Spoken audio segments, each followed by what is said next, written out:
अस्सलाम वालेकुम जी, मैं हूँ फराह इकरार।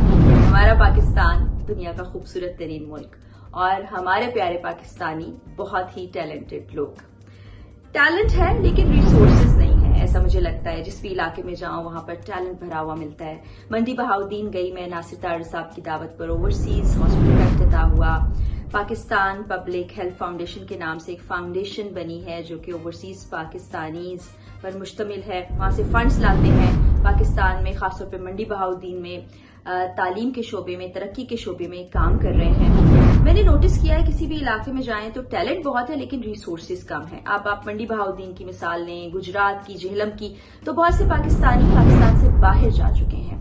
वहां से फंड्स लाके यहाँ पर अच्छे काम कर रहे हैं और बहुत से पाकिस्तानी ख्वाहिश रखते हैं कि वो पाकिस्तान में भी तालीम हासिल करके सर्व करें, पाकिस्तान से बाहर भी लीगल तरीके से जाएं, क्योंकि हम देखते हैं कि अफसोसनाक हादसा भी पेश आते हैं। अभी वो इटली जाने के लिए जो गैर कानूनी तरीका इस्तेमाल किया, जाने चली गई लोगों के पीछे खानदानों को रोता हुआ छोड़ जाते हैं।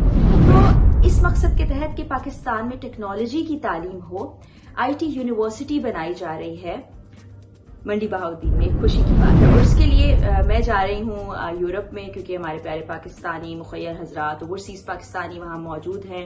फ्रांस में, स्वीडन में, स्पेन में, और वो सब लोग इस कार्य खैर में हिस्सा लेंगे ताकि पाकिस्तानी बच्चे पढ़ें, पढ़ने के बाद यहाँ पर भी अच्छी जॉब्स हासिल करें और पाकिस्तान से बाहर भी कानूनी तरीके से जाएं।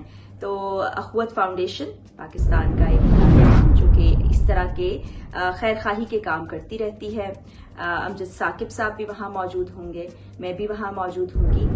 फ्रांस में हम मौजूद होंगे, पेरिस में इवेंट है, इंशाल्लाह मुलाकात होगी आप तमाम लोगों से। उसके बाद स्वीडन के कुछ शहरों में इवेंट्स हैं, स्पेन में इवेंट्स हैं। तो मेरा आप तमाम लोगों के लिए पैगाम यही है कि आप दिल खोलकर इस कार्य खैर में हिस्सा लें। ना सिर्फ ओवरसीज पाकिस्तानी बल्कि पाकिस्तानी भी इसमें हिस्सा ले सकते हैं, ताकि टेक्नोलॉजी की दौड़ में हम कहीं पीछे न रह जाएं, तालीम की दौड़ में हम पीछे न रह जाएं और खूब तरक्की करें। और तरक्की का रास्ता इल्म से होकर जाता। हमें इल्म फैलाना है और इस नेकी के काम में एक दूसरे से जुड़ जाना है ताकि पाकिस्तान का नाम रोशन हो, पाकिस्तान के बच्चे तरक्की करें और अच्छी जिंदगियां गुजारें।